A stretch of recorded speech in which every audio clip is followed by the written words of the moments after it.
bicara apa adanya, semua kenyataannya. Kalau memang ada yang perlu ditunjukkan bukti pembayaran atau apa segala macam saya tunjukkan.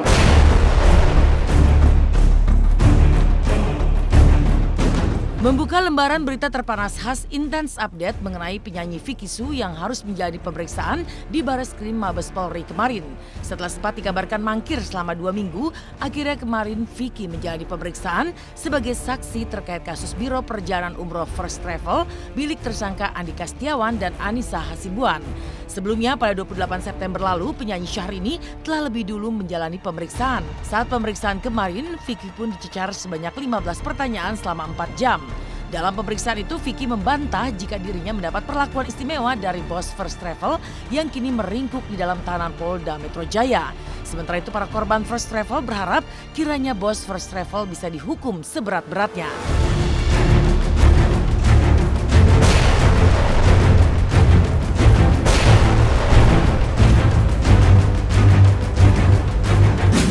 Sebetulnya sih saya hanya khawatir menimbulkan suuzon.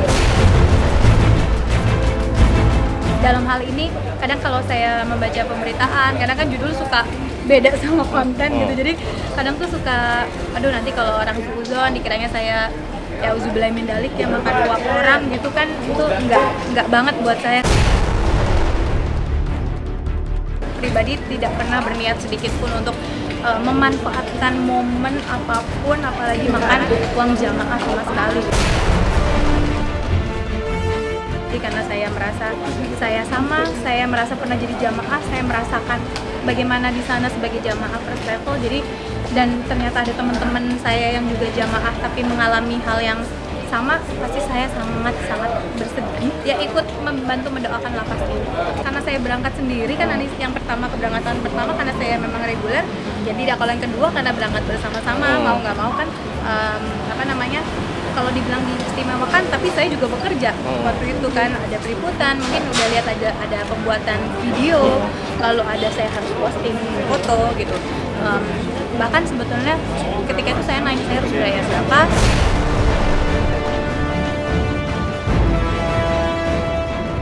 Bos First Travel harus dihukum seberat-beratnya. Jangan diberikan kesempatan dia untuk dibebaskan.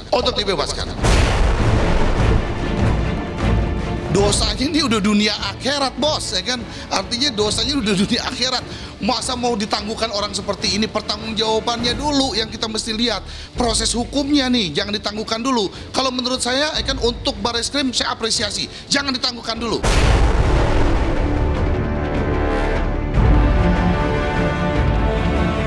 Tersangkutnya nama Vicky Su dalam kasus First Travel ini bukan tidak mungkin mengganggu masa bulan madu Vicky bersama Ade Iman, lelaki yang sah menjadi suami Vicky pada 25 September kemarin.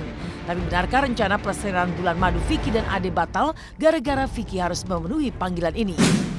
Kemarin sebenarnya harusnya 2 minggu yang lalu suratnya, cuman alhamdulillah saya sedang ada hajatan jadi ya tidak bisa datang. Ketika dapat surat saya langsung konfirmasi, maaf saya sedang ada hajatan, mungkin saya baru bisa datang hari ini gitu. Jadi saya menepati janji saya untuk datang. Sebagai warga negara kita harus bisa kooperatif terhadap semuanya. Sebetulnya kalau mau dibilang mengganggu bulan madu ya harusnya sih memang, tapi saya lebih memikirkan banyak orang dulu lah, mana yang lebih penting. Mungkin kepolisian kan juga sudah harus dikejar dengan target informasi dari saya gitu kan. Tadi saya juga akhirnya saya bilang juga ke Tony, aku belum sempat honeymoon, baru honeymoon di Borobudur sama kemarin ke Solo.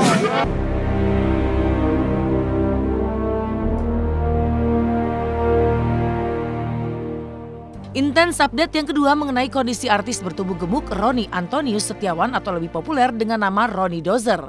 Sudah 4 hari Roni terbaring lemah di sebuah rumah sakit akibat penyakit diabetes akut yang dideritanya sejak lama kambuh. Kaki sebelah kanan pria berusia 42 tahun ini juga mengalami pembengkakan dan terlihat menghitam sehingga membuat Roni tidak bisa berjalan. Benarkah kini Roni harus menjalani diet ketat guna menurunkan kadar gula dalam tubuhnya? Halo pemirsa di seluruh Indonesia, saya Roni Dozer.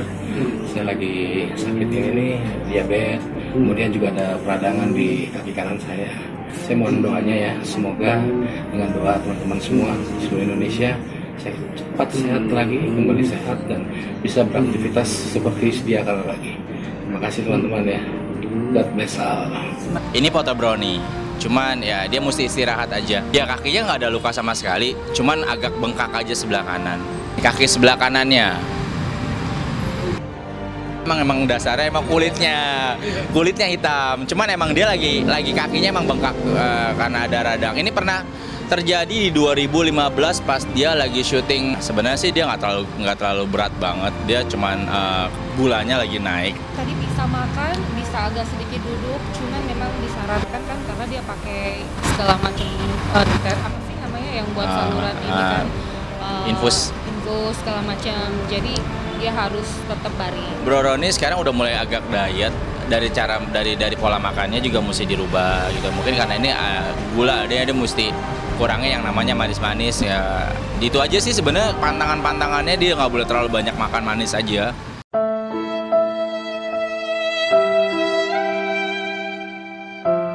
Pada bulan Oktober tahun 2016 lalu, Roni juga sempat menjalani perawatan di rumah sakit selama 2 minggu. Saat itu ditengarai akibat komplikasi penyakit tipes dan sakit pada kakinya yang dalam istilah medis disebut selulitis serta kelebihan berat badan. Imbas dari keberadaannya di rumah sakit itu, Roni pun dipantang untuk tidak mengkonsumsi daging ayam serta daging merah seumur hidupnya.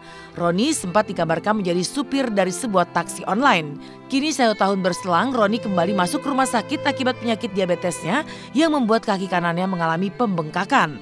Di tengah kondisi yang tak berdaya ini, Dewi sang istri merupakan sosok yang selalu setia mendampingi Roni.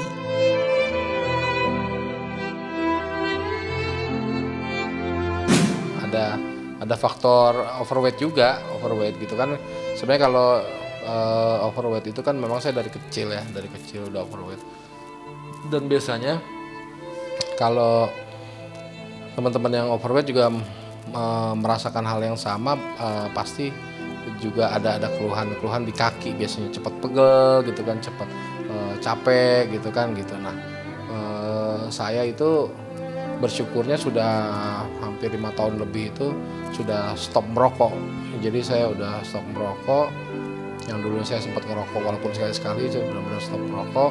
Itu jadi meningkatkan stamina juga, jauh lebih baik lah istilahnya.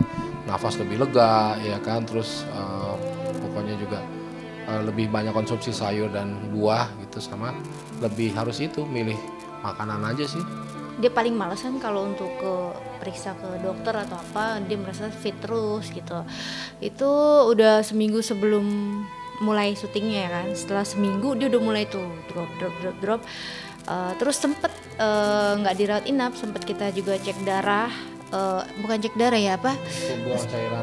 Pembuangan cairan, tapi hanya 1 hari gitu kan. Disuntik dia udah lumayan tuh. Tapi setelah disuntik itu malah makin drop. Saya mohon doanya ya, semoga dengan doa teman-teman semua di seluruh Indonesia, saya cepat sehat lagi, kembali sehat dan bisa beraktivitas seperti sedia kala lagi. Terima kasih teman-teman ya. God bless all.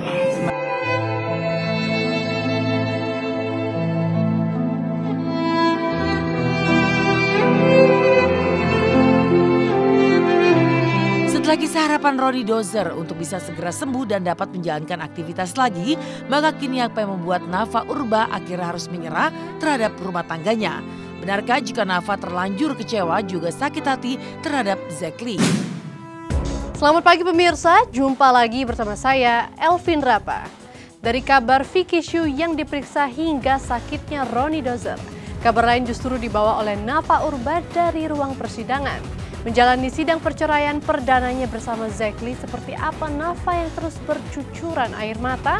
Dan mengapa Zekli mangkir dari persidangan dengan agenda mediasi? Seperti apa kisah perjuangan Nafa Urba mempertahankan rumah tangganya selama 10 tahun? Dan benarkah kini Nafa menyerah?